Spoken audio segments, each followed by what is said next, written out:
کہتے ہیں ایک گاؤں کے کنویں پہ عجیب ماجرا ہوا۔ جو ڈول بھی کنویں میں ڈالا جاتا واپس نہ آتا، جبکہ رسی واپس آ جاتی۔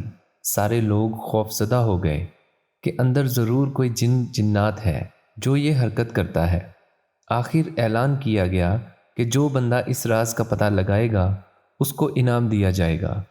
ایک آدمی نے کہا اس کو انعام کی کوئی ضرورت نہیں، مگر وہ گاؤں والوں کی مصیبت کے ازالے کے لیے یہ قربانی دینے کو تیار ہے، مگر ایک شرط پر۔ شرط یہ ہے کہ میں کنویں میں اسی صورت اتروں گا جب رسا پکڑنے والوں میں میرا بھائی بھی شامل ہو۔ اس کے بھائی کو بلایا گیا اور رسا پکڑنے والوں نے رسا پکڑا اور ایک ڈول میں بٹھا کر اس بندے کو کنویں میں اتار دیا گیا۔ اس بندے نے دیکھا کہ کنویں میں ایک مچھندر قسم کا بندر بیٹھا ہوا ہے جو ڈول سے فوراً رسی کھول دیتا ہے۔ اس بندے نے اپنی جیب کو چیک کیا تو اسے گڑ مل گیا۔ اس نے وہ گڑ اس بندر کو دیا۔ بندر اس سے مانوس ہو گیا۔ آدمی نے اس بندر کو کندھے پہ بٹھایا اور نیچے سے زور سے رسا ہلایا۔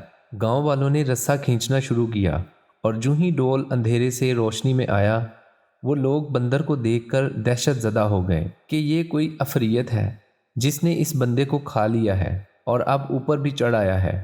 وہ سب رسا چھوڑ کر سرپٹ بھاگے، مگر اس آدمی کا بھائی رسے کو مضبوطی سے تھامے اوپر کھینچنے کی کوشش کرتا رہا۔ آخر وہ کنارے تک پہنچ گیا۔ کنویں سے نکل کر اس نے بندر کو نیچے اتارا اور لوگوں کو اس بندر کی کارستانی بتائی۔ پھر کہا کہ میں نے اسی لیے اپنے بھائی کی شرط رکھی تھی کہ اگر میرے ساتھ کنویں میں کوئی انہونی ہو گئی تو تم سب بھاگ نکلو گے، جبکہ بھائی کو خون کی محبت روکے رکھے گی۔ کہانی فرضی ہے لیکن ہمیں ایک سبق سکھاتی ہے کہ کوئی لاکھ اچھائی کرے مگر خونی رشتے آخرکار خون کے رشتے ہی ہوتے ہیں، ان کی قدر کریں۔ ویڈیو اچھی لگی تو لائک کریں، سبسکرائب کریں، شیئر کریں اور بیل آئیکن کو دبانا نہ بھولیں۔